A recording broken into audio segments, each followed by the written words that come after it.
Thank you for joining us for our first Facebook Live event of 2022.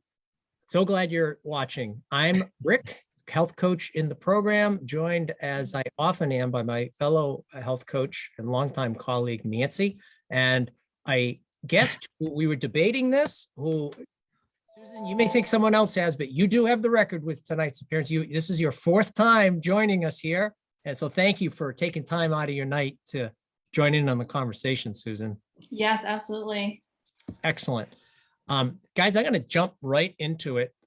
We could talk about the fact that we're getting snow here in Massachusetts. The three of us here on screen are all from Massachusetts. And Nancy, I'd probably be getting ahead of myself if I got into the fact that when I was young, it was a snow day, you would go sledding at the golf course and then That's right. go forts. But Nancy, what do you think my kids will probably be doing tomorrow? Well, let me see. Watching TV and playing video games at the same time, right? And texting back and forth. Yes, yes. I know that one. Absolutely. Yeah. It's kind of rough. Anyway, all right, we're going to get right into it. We'll welcome those of you who have joined us in just a moment. I want to start this off by asking what might seem like a little bit of a curious question, just to kick it off here.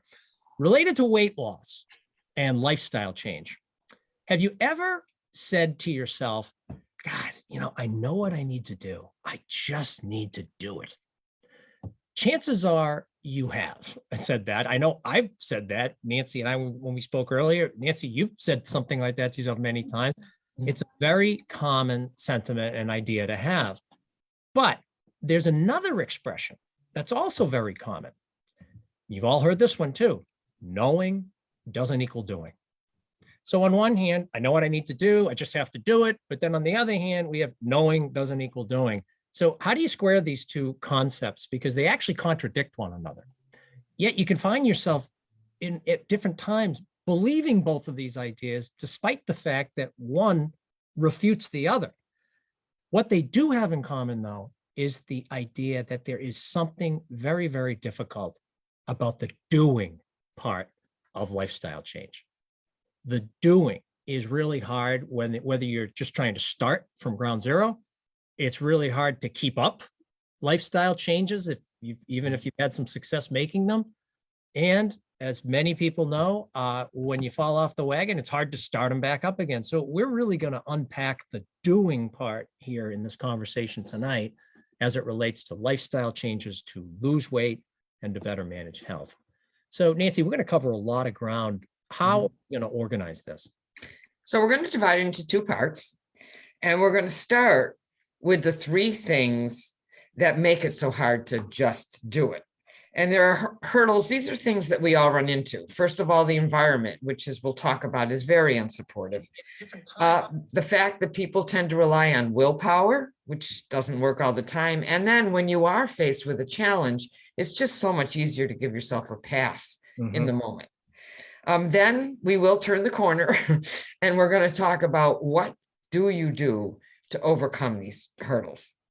Yep. Great, Nancy. So basically, we're going to talk about the challenges to the doing and then the solutions to get in action and keep up the doing. Let's take a minute and just welcome it looks like some familiar places. Cheryl, you're the first person I saw here on my phone. Hi, Cheryl. I'm so glad you're with us here. Hope things are going well on your end. Jennifer, hello. Two different people I've worked with. We've got Bob here, Nancy. We've got fellow health coach Kate. Be here. Awesome, Kate. Kate, I suspect you're going to be able to be active in the comment section with some of the great ground we're going to cover here. We have a name I'm not familiar with. Maybe he's been here before, but we've got Luke with us, who's lost 42 pounds on HMR in the past 2 months. 2 months. Wow, Luke. Whoa, go Luke. Tremendous. Yeah. Pam's here. Hello, Pam.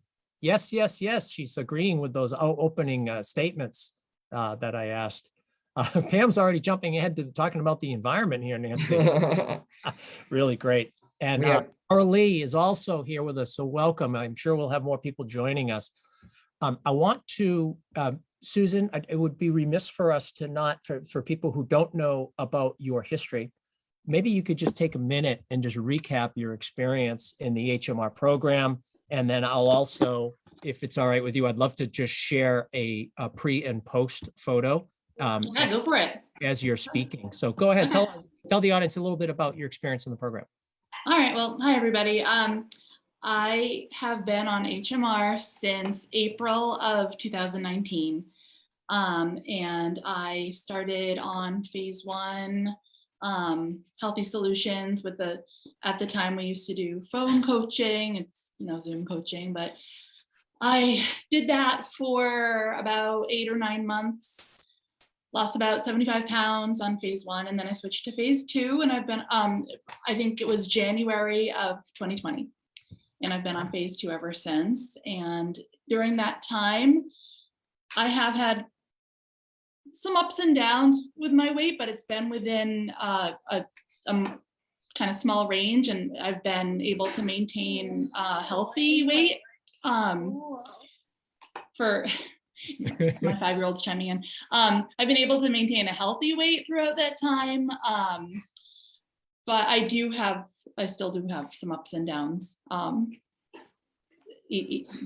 now. So yeah, that's pretty much my HMR experience. Great. Well, I would just ask the audience to, if there's any acknowledgement you want to say, and looking at the experience here that Susan is sharing, please feel free to do that in the comments. Susan, I'm glad you mentioned the idea that there have been some ups and downs. We don't need to get into the details, but you're keeping off, the majority of the weight that you lost. But I mean, this is reality, right? Yeah. The idea that, well, I'm going to lose the weight and I'm going to get to a point and it's going to stay at that weight for the rest of I mean, you're saying it's obviously ridiculous, but it doesn't make it any easier for you. So I just want to acknowledge that this is what success looks like. Basically staying in the game. Everyone gains weight at some point. You've shared in this Facebook space before, Susan, that you had some weight gain and you had a time where you turned it around, and you're in the game. You're in the game. So Nancy, anything else you'd say? Yeah, I would totally reinforce that, Susan. I mean, one of the things that always impresses me about you is that you always stay in the game, and you're a regular attender. You never miss a group. Whether you're losing weight, you're gaining weight, you're always, if you're gaining, you're trying to figure out what it is. And again, you had a weight gain and you turned it around. So we know you can do it again, and you will if you stay in the game. Again, I just, for people to think that you're going to lose a lot of weight, that you had all these behaviors that had you at a certain weight, you lose all this weight, and suddenly you're going to keep that weight off forever. I mean, it's almost like it's just an unrealistic expectation. But the fact that you've cut it off, at a much smaller window, and are starting to bring it back down, and you learn from those things. I don't know how many people know this, but I lost 60 pounds, but it was, like 40 years ago. And I went through a couple of periods where I gained weight, and I look back on that now, and they were learning opportunities for me. And I learned things during those times that allowed me to lose it and then not have it happen again. To now where I'm at a point where I just, knock on wood, I don't gain weight. But that's through a lot of learning and experience. So we love that you are with us, and just a great example of reality and staying with it and continuing to problem solve. Absolutely. Yep. So a lot of familiar faces here. I don't think I'll take the time to say hello to everybody. I just, we're seeing your names. Thanks everyone for spending a little time with us here for this conversation. We're going to talk about the challenges, the obstacles when it comes to losing weight, managing weight, taking off some weight that you've gained, lifestyle changes in general. The question we're really answering here is, why don't people just do it? What are the challenges that make this work so difficult? So there are 3 challenges that we'll be covering here. We're going to move through them quickly. Nancy, I'll count on you to help us keep this moving through. I would ask those of you who are watching, please, as always, have your fingers ready to type. We want you to bring your experience to this. We're going to talk about some cultural things that we all bump into just walking through life. And we want you to participate almost like you're our co-hosts out there in the audience, contributing to the content that we cover here. You're a big part of what we'll be doing. So the challenge is the environment. It is the culture that we're in, and specifically the fact that we are bombarded by high calorie, tempting food all the time. Counting that also, we have the idea that you don't have to move your body unless you're making a plan to, unless you're really making a point to. Now, the fact that temptations are everywhere is hardly breaking news. I don't think anyone's surprised. You're probably all nodding. Of course, temptations are everywhere. But a point that we want to make repeatedly in this conversation is that today's food culture, in the world that we live in now, is unlike any food environment at any other time in history. We face challenges and we face problems that have to be solved that never had to be solved before. Aren't we lucky? Things that used to be extreme or didn't even exist have now become so commonplace, temptations here, there, and everywhere. There's been this normalization of an out of control food culture, a culture that just would be unimaginable even 20, 30 years ago, let alone going back in time. So to that point, Susan and Nancy, I have a question for you. Actually, the audience too. Have either of you ever heard of Mary Joseph McGuire McManus? Nance? Shirley? Not a familiar name, Rick. Susan? No? No. Well, quite honestly, guys, I'm a little surprised. That is my father's maternal grandmother. She lived in the late 1870s in the northwest coast. I think it was Sligo County in Ireland. There are so many food temptations, challenges that Mary Joseph McGuire McManus did not have to face. She didn't have to face, forget Oreos. I always like to mention Oreos, my kryptonite. But just the fact that we presented this a few Facebook Lives ago, you remember this, Nance? The fact that Oreos keep getting bigger and bigger and bigger and bigger, and there's over 100 different kinds of Oreos. Mary Joseph McGuire McManus never had to deal with Oreos and the fact that you can get hundreds of them for very little money, and then there they are in your house. Or the fact that there are 100 different types of Doritos, and the list goes on and on and on. You know, throughout most of history, a 99.9% of history, if you wanted food, it took so much time and so much effort. And now look at the environment we live in. It's the complete opposite. High calorie food, temptation everywhere. It's available 24/7. I mean, where can't you get food very quickly these days? So here's the question for the audience. Again, please, we'd like to have everyone chiming in here. And Susan, I'm going to ask you this too. And Nancy and I will have our examples. How does today's food culture make weight loss and weight management difficult? What have you experienced? What have you seen? You know, the fact is we're bombarded by these things. So let's get a few of these in the conversation. Feel free to add a little humor to it. Sometimes it can be so overwhelming. It's useful to bring a little humor to this discussion. It helps to just make it a little bit more manageable and less overwhelming. So how does today's food culture not support weight loss and weight management? Susan, let me just ask you right off the top of your head, do you have something that Well, everything, really. I mean, it sometimes feels like you have to choose between living your life and managing your weight. I mean, it's one or the other. I don't feel that way, but you know, you might before you start on a program like HMR, and it's like any family event you go to, I think even just the concept of going out means going out to eat or to drink or both. Exactly. You know, anytime you want to do anything, even something fun at work involves food. Like it's everywhere. It really is everywhere, and can just be overwhelming. Yeah, you mentioned that social events. Nancy, you and I talked about these social events.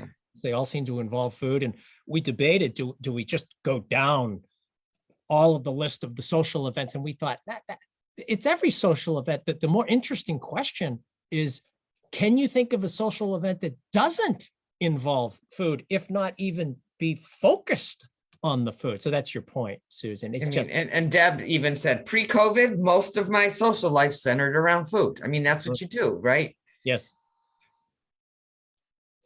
Sherry says, if you read Little House on the Prairie, you see how rare sugar was. once or twice a yearly treat, not an everyday event. Yeah, that's certainly true. Here's Eloise. Yes, in my small Wisconsin town as a child, there were no fast food places or products We canned our fruits and veggies and made everything from scratch. And Yeah. clearly that's not what's happening today. Boy, have things changed. You know what, the thing that strikes me, I don't know why this one hits me so hard. I mention it all the time to you, Nancy, but the restaurants, more and more restaurants are providing calories on their menus. Have you noticed this, Susan? I don't know if you've ever, if you're ever out at a restaurant and it's like, oh my God, every restaurant, I can't find anything that's under 1,000 calories for an entree. It's like every restaurant. It's really, I mean, you kind of intuitively know it, but to see it right there and you're like, boy, this means weight gain, basically, when you eat out. It's really discouraging how challenging it is in the environment today. The restaurants are not easy at all. Nancy, what about you? Yeah, and I mean, just even grocery stores, right? I mean, clearly bringing foods in the house is better, but boy, you look at all the aisles of snack foods. You look at all the cereals, you look at all the drinks, and what's near the checkouts, all the candy. And, they don't have the broccoli and the cauliflower next to the checkouts. And then, you go to the big box stores, and then now you've got these gigantic quantities of, 18 or 48 bags of chips or snacks, and, like 8 pounds of meat that then have to be eaten. It's just, Yep. And then I can't even get into, now with the DoorDash and stuff, you can have food, you can get a pizza at 3 o'clock in the morning. That's right. If you want to, right? Yep. Delivered to your house. Yeah, Pam is echoing the whole, it's been so hard being social again, coming out of at least that wave of COVID, just so much easier in the home environment, which wasn't that Rita's point a few months back, Nancy? Yeah. Oh, yeah. It was just, she was really confronting for her just how much easier it was with COVID relative to the not being out and about. And then Sherry also just makes a point about the variety of foods, something we hit on hard a few weeks ago.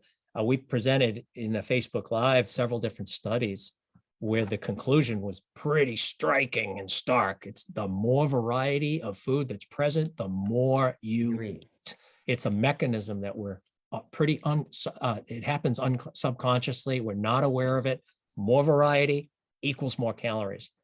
I'll also just say, guys, the portion sizes is something that would have blown Mary Joseph away back in the late 1870s. I think probably my favorite recent example was another one we had presented. Some of you watching may remember this from a Facebook Live. This one was also probably 2 months ago. Reese's peanut butter cups.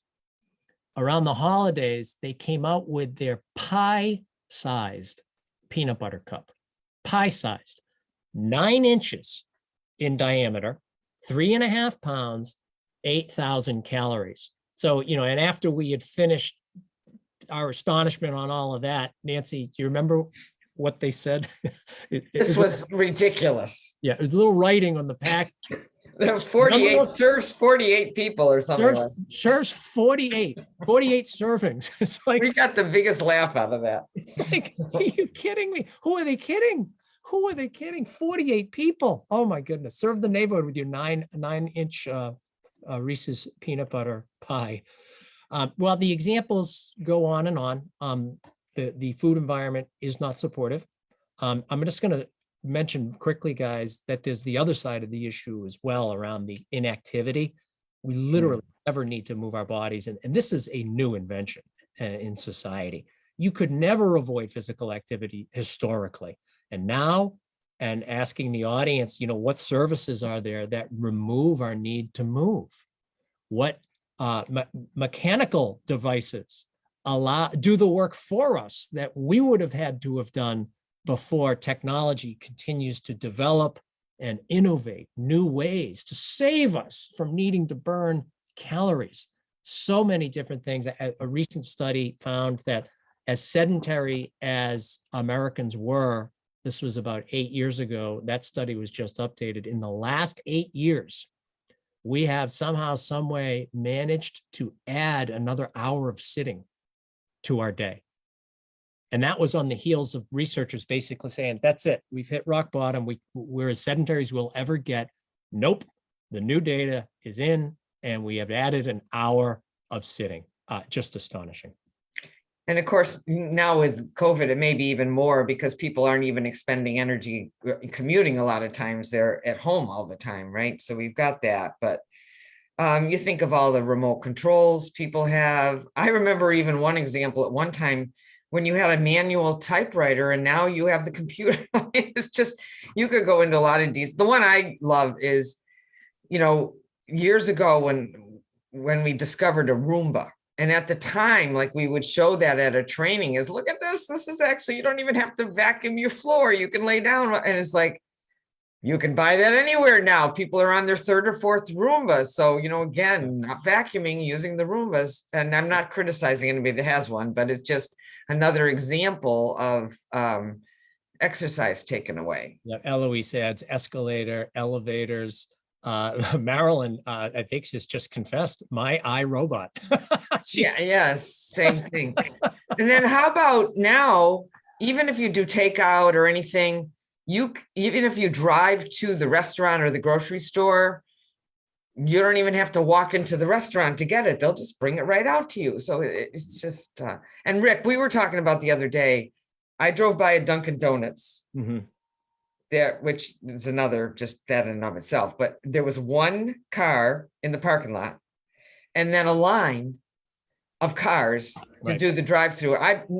They had to be at least a half an hour. Yep. Willing to sit in the car and wait a half an hour to get their food and beverage rather than just walking into the store. It's like, we have that in my town. It goes, and it's a straight line. It doesn't. I think I saw that Dunkin' Donuts too. I guess it's on every town. Goes like at least 100 yards back. It's incredible. All right. Well, we spent a lot of time on that first obstacle, the fact that the environment doesn't support weight loss, calorie management. It certainly doesn't help people keep off weight if they've lucky enough to lose it. It makes lifestyle changes very, very hard. And we spent the time sort of pulling that apart because it is the biggest issue. This is an environmental, cultural problem more than anything else. Any other issues, we've got two others that we're going to cover, but they really extend from the fact that the environment is such a difficult one to make positive lifestyle changes in on any sort of a consistent basis. And our real point here is, yeah, people will nod and say, yeah, there's a lot of temptations out there, but they just don't realize that this is a problem that we need to solve now that we've never needed to address in human history. It's an out of control environment that was never like this at any other point in time. So it really does require a lot of creativity and a lot of novel approaches like the ones that we practice in the program. All right, should we get on to the next one, Nancy? Yeah, let me just say this, Sherry, just the final point here. One of my favorite New Yorker cartoons shows a group of people in workout clothes waiting for an elevator in front of a sign saying step aerobics second floor. That's great. All right. Had to add that in. Go ahead, Rick. Move on. My irony meter in my head just blew up. Yeah. Yeah. Excellent. All right. So the environment doesn't work for weight loss. It doesn't work for weight management. But in an environment that doesn't work, people often practice an approach that makes things even harder. And that is the average person tends to rely too much on willpower to figure this whole thing out. Now, we all use our wills throughout the day. So it's understandable that people would say, well, I've got to have this. This is my will and this is my issue and et cetera, et cetera. But when you look at the surveys of just nationally representative surveys of Americans and attitudes and opinions, people cite as the number one obstacle to losing weight and keeping it off as a lack of willpower. So just step back from that for 1 minute. If you carry that through, if you're thinking that somehow, some way, the solution is going to be, I need to develop more willpower, you're going to be waiting a very long time. Nancy, why is this such a problem when people put all of their hopes on willpower and somehow resolve carrying through and saving the day? And first of all, I just find this to be depressing because that instantly makes it hopeless for that person, right? And when you're hopeless, you don't even, you give up, you don't even try anymore. What's wrong with me? Yeah, it's like, I'm hopeless. I just don't have any willpower. And it's so depressing to me because they lose hope. But anyway, the reality of it is that you're going to eat food. I mean, we are wired genetically. I mean, we were designed to eat tempting food because that's how we stayed alive. That's right. So you can't overcome your brain. So you are going to eat. Everybody does. Everybody eats tempting food. So it's a setup to think that you're going to be able, now you may once or twice walk by something, but by the fourth or fifth time or the fourth or fifth, you're going to eat it. Yep. It's in our Everybody DNA. does. In our DNA to want calories, to need calories. That's who we were and that's who we are. But the environment really doesn't work with that type of a DNA set of mechanisms. So Susan, I want you to Yeah. add I was in just- here, like, yeah. what's the problem with relying on willpower from your perspective? Yeah. Yeah, well, I agree with what Nancy said. And I think that, you know, when you don't know better, you set these unrealistic expectations about how much you're going to restrict what you're going to eat. And then, like Nancy said, it's just biological. You're going to mess that up and you're going to eat. And then you start to think to yourself, well, if I mess it up this time, then there's no hope for me. So why should I bother trying the next time? And it just turns into this cycle of just, you don't think that you can, so you can't. Right. Right, right. It's so funny because it's kind of like that opening question about the two quotes that contradict one another. You know, a lot of people think I need to get more willpower, but then you turn around and ask that same person, how's that worked out for you in the past? And oh, it's terrible. Willpower it never works for me. It's like, I need more willpower, but it never works for me, but that's what I need somehow. So it's, let's get some examples of this out here, guys. Again, it's helpful to bring a little humor to this, maybe a little self-deprecating humor where willpower failed you in the past. I know, Nancy, you were going to share a story and I have a story to share in this. I'd ask our audience, do you have any quick anecdotes where you found yourself relying on willpower? I'm not going to have any of that. And it just didn't work out the way you'd hoped. Share that in the comment section. Nancy, tell the cookie story real Yeah, and Susan too. Yeah, Rick, because you were involved in this, darn it. So we were in Florida at a training, and we got this little black card that allowed us to go up into the concierge top floor, and you know, and of course they have complimentary drinks and they have complimentary food and all this. And we had gone up, you know, those of us who were training, and just to relax at the end of a day, we were sitting there, beautiful view, just chatting and having a great time. And then, you know, we all go back to our room. Lots So I of get back- temptations, right? I mean, it was like a buffet table of Oh treats. yeah, I mean, there was all kinds of food, and I think we ate dinner up there even, you know, which saved money and all this stuff.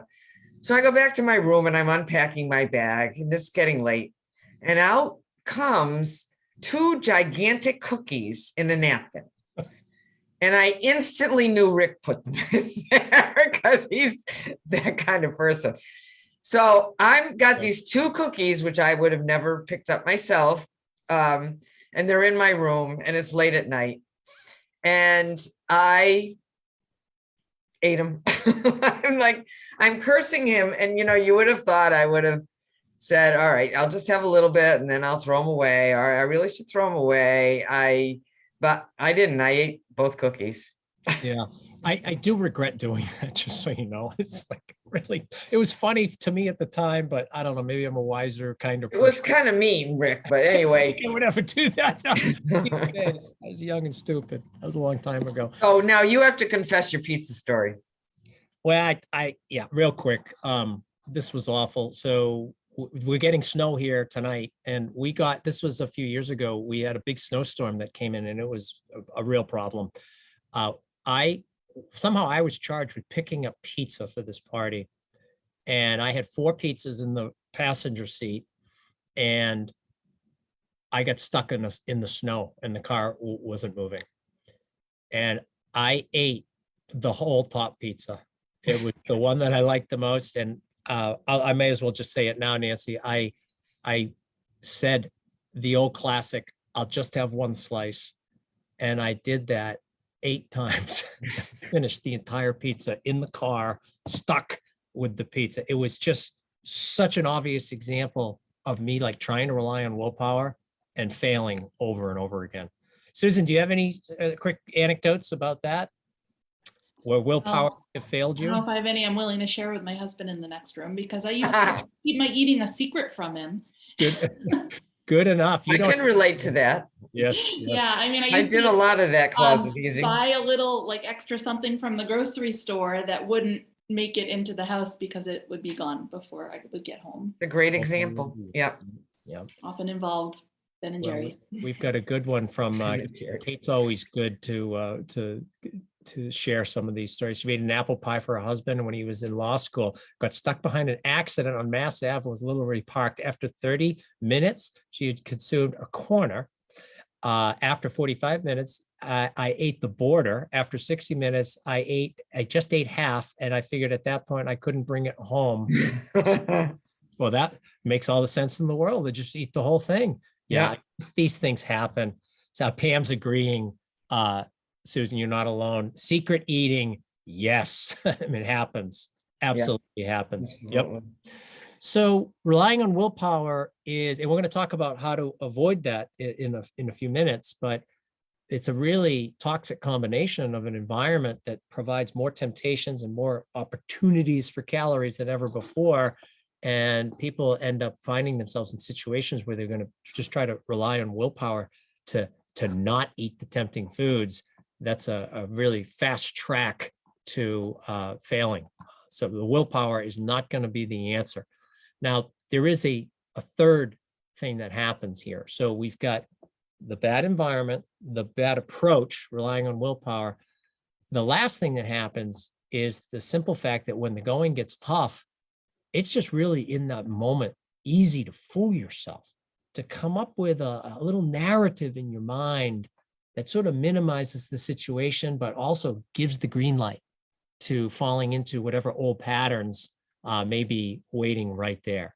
These are uncomfortable situations, right, Nancy? You're sitting there facing the cookies or the pizza, name whatever the temptation is. And it's, gee, should I eat the cookies? I don't want to eat the cookies.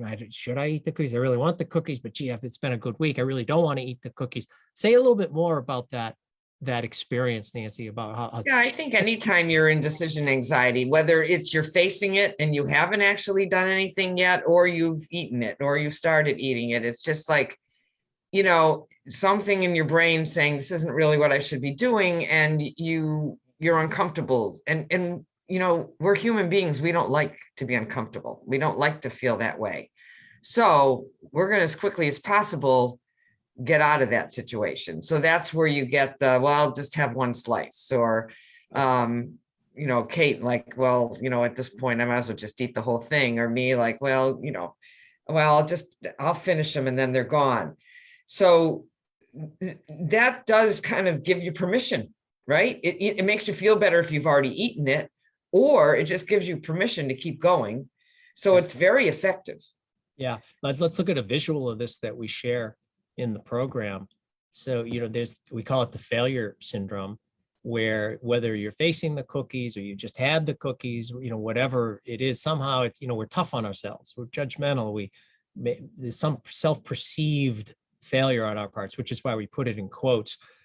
Coming along with that, any number of negative emotions, feeling resigned or disappointed, maybe even angry about the situation. And, oh gosh, how did I eat the cookies? Or, gee, the cookies are still there. I want to eat the cookies. And then, Nancy, what you just really put this idea of, it's just a lot easier to come up with a reason why it's okay than it is to do anything else, because there really is not that much else to do if you're in a really tough environment like that. So it can be in the form of a promise or an excuse, a rationalization. These are— Rick, let's get people to quickly type in one they've used in the past. Yeah, so a promise that has sort of served as a green light, or an excuse or a rationalization, a justification that has sort of allowed you to fall back into old patterns. We all do it. Yeah. This is actually the brain working well, because it's getting you out of, as you just said, Nancy, a very uncomfortable situation. Yeah. And it's a lot easier to just minimize the impact of that situation in your mind than to sit there and catastrophize it in any way, shape, or form. So, the classic probably is, I'll start the diet on Monday. Right. That I'll start again on Monday, or I'll start tomorrow. What are some of the other, Dana agrees with that one, Nancy. Start again in the morning. Yeah. I yeah, mean, it's yeah, probably that's a classic one. if you think about it. These can Oh, get, here's one Kathy's got. It's the last time I'll do it. I'll eat the whole thing and then I'll never buy it again. That's a perfect one. That's a great one. Yeah. It shows how sneaky these can be, Nancy, right? And Susan, let me finish the bag of cookies and then they won't be here anymore. It's actually Right. a solution for me to eat the bag of cookies. I mean, And logic. Robin's got a good one. I worked hard today. I deserve this. Yeah. And then the opposite of that is I've had a bad day. I deserve this. You can really make it either one. Yeah, it works either way. And Kate's going, well, it wasn't that much. She says that many times. That just shows you how it's really whatever one you can come up with that works for you. If I could just repeat what you just said, I had a bad week. I deserve this. It's been a great week. I deserve this. It almost I mean, that's the thing. Like it can be anything. Yeah. And then Jennifer says, I don't want to waste it. So, I mean, it's great, you guys. So you get the gist. It's, it just makes it, it gives you permission to continue doing what you're doing and to enjoy it. Like now you can enjoy, you don't feel guilty about it anymore. You can enjoy it. Yes. Because it's okay. Because you're not going to do it again. And everyone does this. You bring this topic up and everyone's sort of, oh yeah, oh yeah. It's so easy to kid yourself when you're facing temptations like that and come up with reasons why it's okay to do the thing that you really didn't want to do, but either the cookies are sitting there or maybe you don't want to go out for that walk. That avoidance response and that failure syndrome just works so well to allow people to fall back into old patterns. And the real kicker is that people end up falling into that failure syndrome over and over again. And you might fail in the moment with the cookies, but you end up failing for the day with more trips around the failure syndrome, and the days can turn into weeks and the weeks can turn into months and sometimes years of never really making any progress with your weight because that failure syndrome is such a natural, easy cycle to fall into. All right. So we're talking about why don't people just do it? What are the biggest challenges that people face when it comes to making lifestyle changes, whether to lose weight or to keep off weight that you've lost? We talked about the environment, the food culture that we're in is number one. And really the takeaway there is it's out of control, but this is different than anything we've ever experienced before as human beings. And it really does require that we practice some very counterculture behaviors because the environment is as out of control as it is. Extending from that, you want to take the emphasis off of willpower because willpower, even though people rely on it time and time again, it usually is a dead end when you're trying to just through the strength of your will, somehow, some way, not eat the tempting food. We all know the end of that story. And then finally, in an environment that doesn't work, with an approach that doesn't work, it's just so easy to fall into that failure syndrome and to come up with a reason why, you know what, I'm going to give myself a pass today and I'll fight this battle tomorrow or whatever the excuse might sound like. So that's a pretty devastating collection of events that happens. And if you look at those things, it almost guarantees that people won't be successful in this area of their lives unless they do something very, very different. So unless either of you want to add anything, I'd like to turn the corner here and talk about some solutions to these problems. I think let's go to the hope now. Yeah. Yeah, let's talk about how the HMR program and what you can do within the support of the program helps you get past each one of these challenges that we just laid out. So we're going to start with the first one. So we talked about the environment is out of control. HMR helps you take a break from an out of control food environment. And that is no small thing.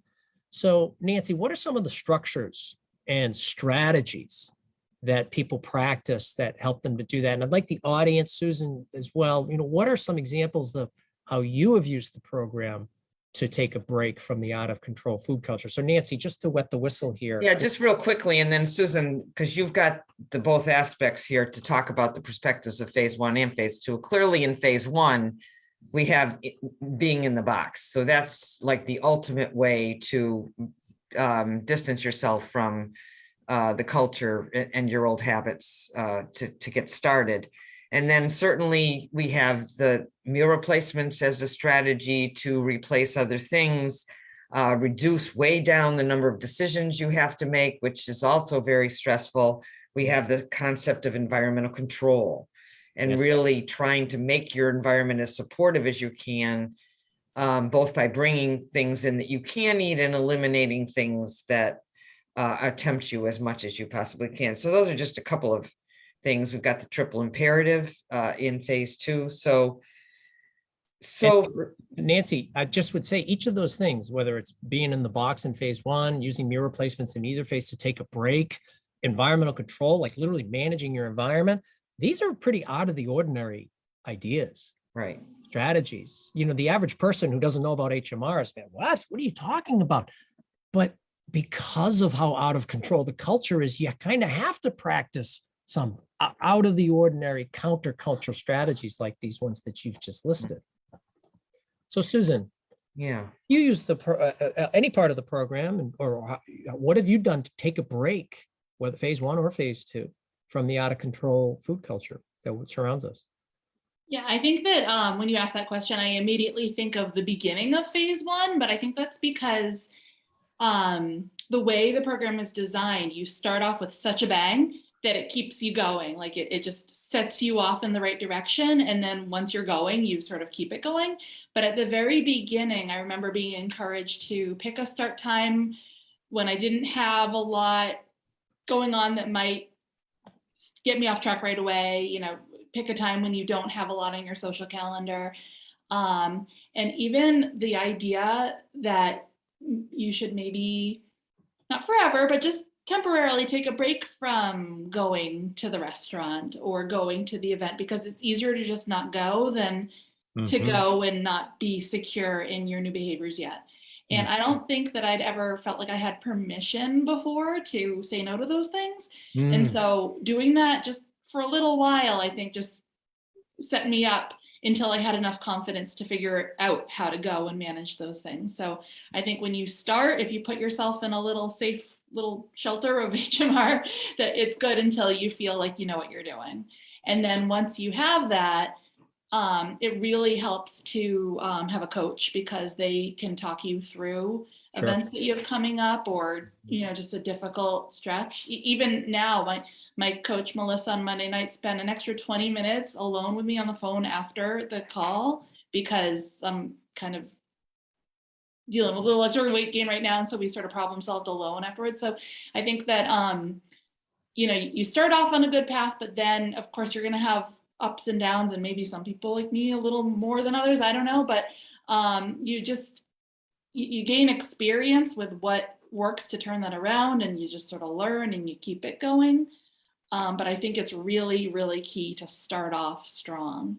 Yeah, Susan, that's so interesting what you just said around that. You almost, before HMR, like you didn't give yourself permission to like put a stake in the ground around saying no to the environmental temptation. So somehow your work with HMR empowered you to do that. Did I get that right? Yeah, before HMR, I was going out to eat probably more than I was eating at home. And when I started HMR, I didn't go out to eat for a while. And so that was a big, big lifestyle change. Now I know how to go out to eat and order the right things. But for a while, I just didn't. Yep, that's great. We have some nice comments here. So Yeah, we've got some good ones.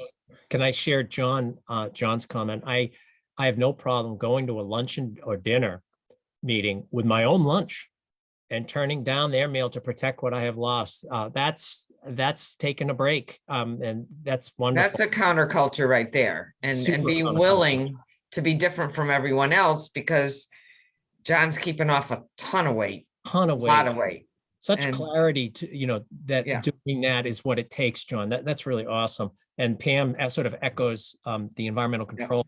Clean your environment using HMR foods, practicing phase 1 for this month. Oh, you are, Pam. That's wonderful. Staying home more now that the holidays are over. Love to hear that. That's eating out is just, reality is it's harder. Yeah. It's harder. Hey, Dawn Mankey. I schedule social PA breaks with my friends instead of the old behavior of luncheons with the same friends. Everyone is receptive. Boy, Dawn, can you give us a little bit more on the map That's great. you used to get them to go on walks with you as opposed to having lunch at a sit down? Love to hear a little bit more about, if there's anything you can share there. I love this. Bob says is environmental control. He says, I don't have any food delivery apps on my phone. Mm, Great. I love that. That's a great Environmental environmental control. Perfect. yeah. Taking a break. You mentioned fewer decisions, of course, Nancy. So Jeanette says, absolutely. Phase one was refreshing. I didn't have to think about food because it was a shake. I could have done that forever. Yeah. Some real value in cutting down on the decisions. It's It wonderful. is. Yeah. All right. So if there's any other, I just asked the audience if there's anything else to share around how obviously you understood that you needed to take a break from the food culture, or you wouldn't have strategies to share. So that's a big part of it. A lot of people don't get there, realizing that, gee, I really need to do that. And it sounds like, again, Susan, that you really got that in spades once you were with HMR. If there are any other strategies that supported you to take a break, what was your specific twist on environmental control? Or did anyone in the audience, is there a way that you're using HMR foods now, with or without fruits and vegetables, to produce an ongoing sort of routine that allows you a break from the temptations that are everywhere? We'd love to hear them. I just throw in, for myself routinely, I like the multigrain cereal. I have HMR for breakfast every day, usually a cereal, sometimes it's something else. Mhm. And I have entrees and vegetables for lunch. So I'm pretty much in the box until before dinner, 7 days a week, even on the week. And even like if I'm going to play golf, I bring meal replacements with me to eat. It's pretty rare when I just find it easier. I like the food. It gives me my servings. Yeah. I'm full, and it just Me helps too. me to manage my weight. Yep. I think a lot of people sort of share that strategy, Nancy. It's Yeah. decision free, it's easier, and it's Yeah. just, there's something that's so great about, you're eating healthy, but it's just easy. It's convenient and thoughtless, and it's still providing all those benefits. And it's filling. It's not like I'm being deprived or hungry. I'm actually have a harder time finding other food that fills me up as much. So anyway. Great. So Eloise agrees. You said the magic word, routine. That's Yeah. exactly right. Routines for taking breaks from an out of control food culture. I love it. Okay, so that's the first one. The environment's out of control. You got to have strategies for taking breaks from all of those choices. Let's now talk about, instead of relying on willpower, which so many people do, how about what we promote at HMR, viewing lifestyle changes as a set of skills that you have to learn. Obviously, weight loss, weight management behaviors are not supported by our culture. So we have to accept that. But then, because these really are skills that very few practice, it takes planning, it takes problem solving. You have to ongoingly assess your progress. You have to look at and identify, hey, that worked. I need to repeat that. And you also have to problem solve the things that don't work. And you have to repeat that whole process over and over again. And because these are skills, it takes a lot of practice, because ultimately what you're trying to do is develop new health habits. And there are no shortcuts in that process. It takes a lot of staying in action, practice, and repetition. So I would like to ask Susan, if I could ask you this idea of taking the emphasis off of willpower. I think of several different aspects of the program that help people to do that, whether it's more is better. It could be the environmental control. It could be the planning, so that you're sort of laying it out. What's something that really has you a little bit more with your hands on the controls of how your days are going to go, as opposed to hoping you're going to just do it, which is willpower? Well, I think it goes back to something Nancy said, which is that the HMR food is very filling. And so when you don't feel very hungry, it's easier to just not even be in that position in the first place of maybe thinking about doing something you shouldn't do, because you're satisfied. So I think that, part of that is the foods themselves, especially like the preparation methods of like how to make a shake with more volume, and adding vegetables, turning an entree into a soup to make it bigger. Mhm. Just last week, my husband looked at an entree, just a plain entree. He's like, oh, that's small. But then I showed it to him again once I had mixed in the vegetables and everything. I said, doesn't look so small now, does it? He's like, no, it doesn't. So I think that I just remember when I started HMR, I was surprised so many times that I wasn't hungry. I was actually full and I was losing weight. And sometimes you'd almost be like, I'm so full right now. I don't think I'm going to lose weight this week. But at the beginning, it was consistent that I was losing weight every single week, no matter how full I constantly was. So I think that it's so important to satisfy your biological need for hunger in a certain way. Like, you just have to know how to do it. And I was taught that through this program. And then once you do that, you're not in that position anymore of being tempted. It's just easier to say no. And that might sound like it's that you're using willpower, but it doesn't seem like it to me. It just seems like you've just learned just a better path. Yeah, I mean, again, learning, treating these like skills where, let me build up my higher numbers of the lower calorie healthy foods, whether it's phase 1 or phase 2, practicing this more is better. That really is a much easier ask than it is to say, I'm going to just sit here and say no to the tempting foods, which is what people do. They just try to eat less and just say no, and it just fails time and time again. So I'm really glad that you hit on the more is better. I think if there's 3 things the program does, Nancy, maybe you have a different ones here, but if you want to take the emphasis off willpower, planning is key. Environmental control is essential, and more is better is probably the number 1 strategy. More is better with the healthy lower calorie foods takes that focus off of just trying to say no. Can't say that enough. It's too bad it's such a counterintuitive idea for people, but I do think we do a pretty good job getting people to practice that in the program. Yeah, and I think we should move on, but we've got people commenting so perfectly Great. right now on all of this. Pre-planning is the next day is key for me. I always make sure. Pam's got her second purse that we got to see one time when she was on, where she carries water and HMR foods wherever she goes. So, right. It's also just having things that you can eat with you all the time and not, and Kate says, I bring lunch when I go skiing, because she sent me a photo of the cookies that were in the cafeteria at the ski lodge that she was at that were, literally like huge, like this big. So, anyway, I think we should move on, but these are the strategies that help you not give in to a lot of tempting food, because you're hungry and you're satisfied and you're not deprived.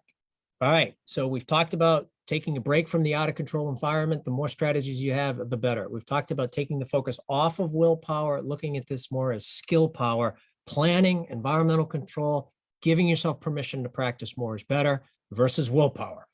Clear strategies. The third thing, let me put this graphic back up if I could, Nancy.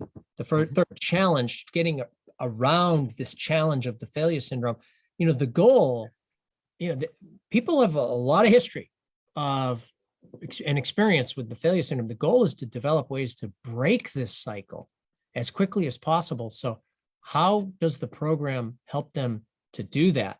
It's a challenging thing to break out of because of how easy it is to fall into those old behaviors. And people fall into old behaviors because they usually don't have a lot of options.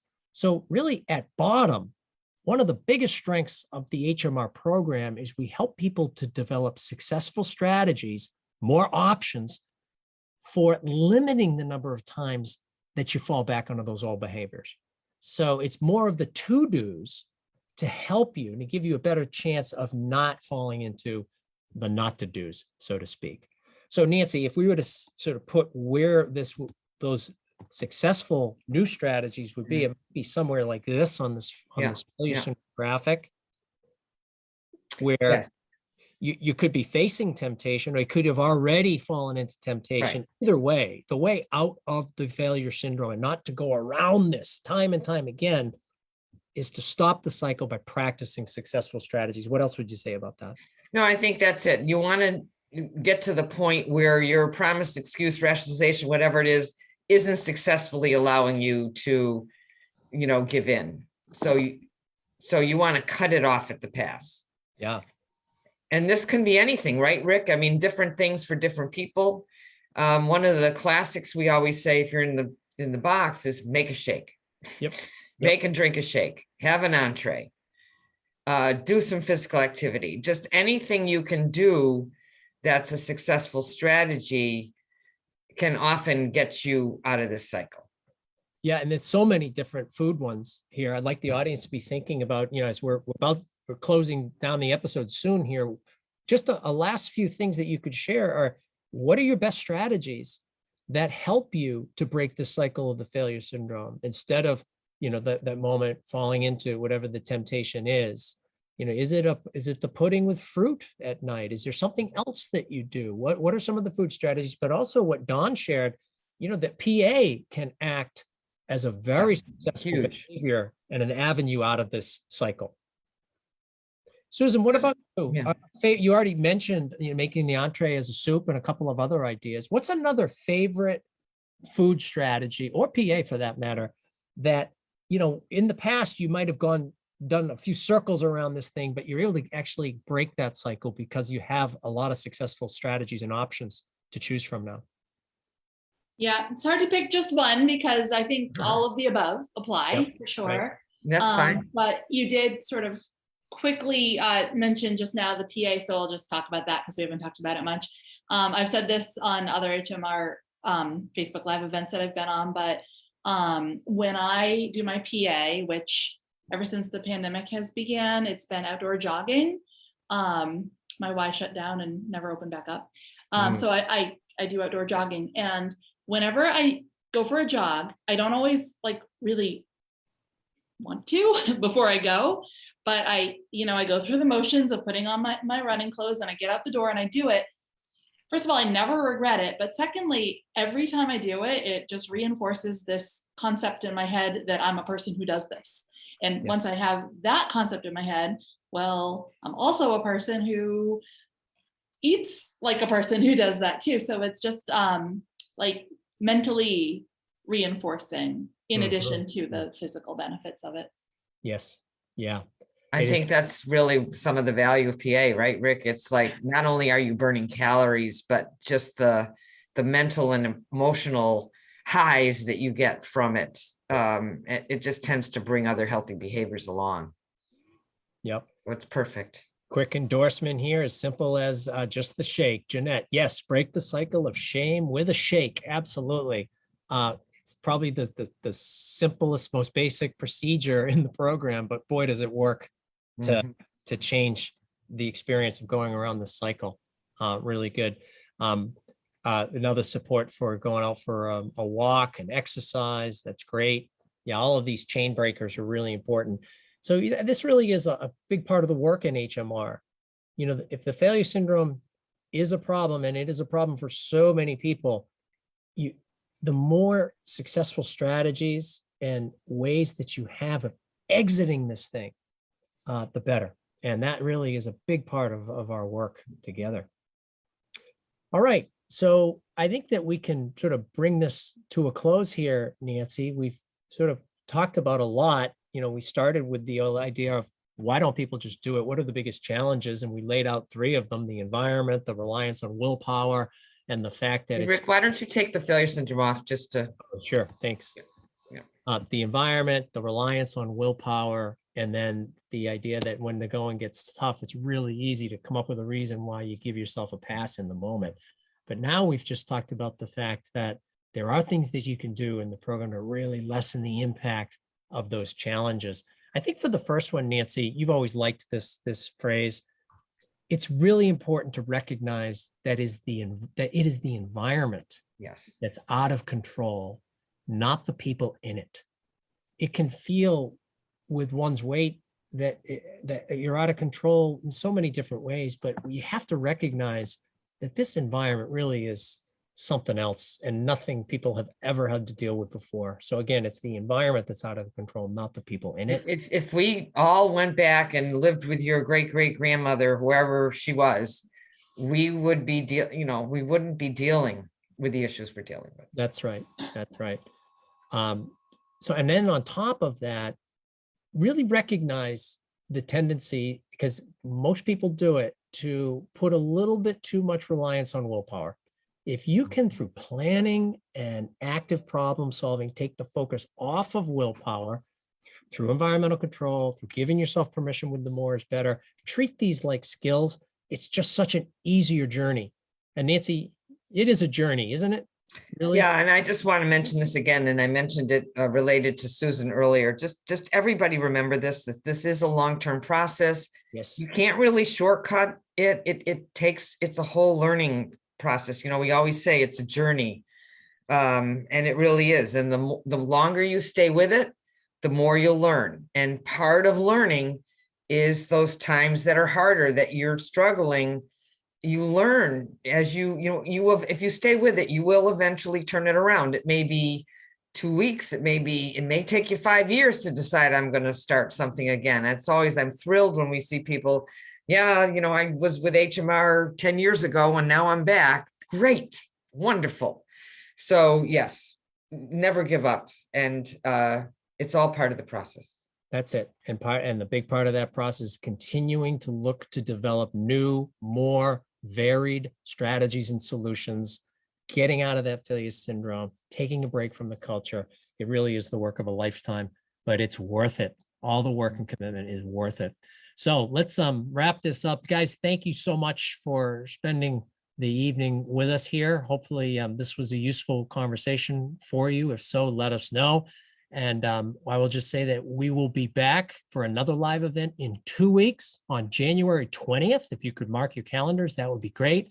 Thanks for joining us. Susan, thank you for now joining us for the 4th time. Always great to have you. Anytime. Awesome. Great. We'll have you back. That's for sure. Have a great night, everybody. Let's tackle 2022 strong, and we'll see you soon. Yeah, great community involvement tonight. Thanks for all your input. Yeah, really great. Bye, guys. Bye-bye, everybody.